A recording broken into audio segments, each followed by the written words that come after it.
બાયુમાં અદ્ભુત બુદ્ધિ છે, એટલે દરેક સિટીમાં બાયપાસ રોડ છે.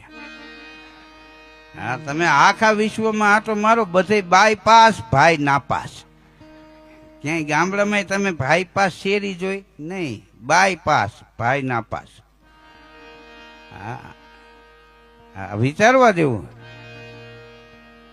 આપણા ઘેરે જન્મીને આપણે 25 વર્ષના થાય ને આપણે પરણીને ઘેરે લઈ આવ્યા પછી આપણે ત્યાં આપણું ન હાલે, અઠવાડિયામાં બાય કેમ થાય, બુદ્ધિ વિના હાલે, અજાણ્યામાં જઈને જમાવી દેવી.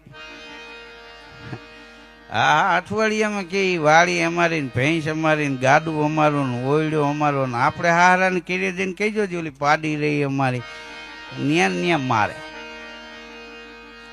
આ તો સારું છે, બાયુને આપણે પરણીને આપણે ઘેરે લઈ આવી. 2 મિનિટ માટે વિચારો કે ઊંધું હોત, બાયુ તલવાર લઈને આવે જાન લઈને, ને આપણને પરણીને એના ઘેરે લઈ જાય, હા તો કેવી દશા થાત. વિદાય વખતે બાપ દીકરો કેવા માંડવામાં ગળે બથું ફરીને રોત, હે બાપા જલ્દી વાયણું મોકલજો.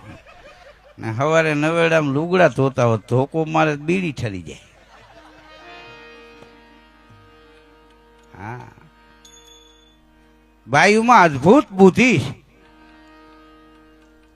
તમે જો આપણો વાત બાયુ કરી, ક્યારેક આપણું પેન્ટ પહેરી લઈએ, આપણું ટી શર્ટ પહેરી લઈએ, આપણી ટોપી, આપણા ચશ્મા, આપણા બૂટ પહેરી લઈએ. હા, આપણે એનું પંજાબી પહેરો લ્યો, હાઈલ ફરી જાય, પહેરો ને. હા.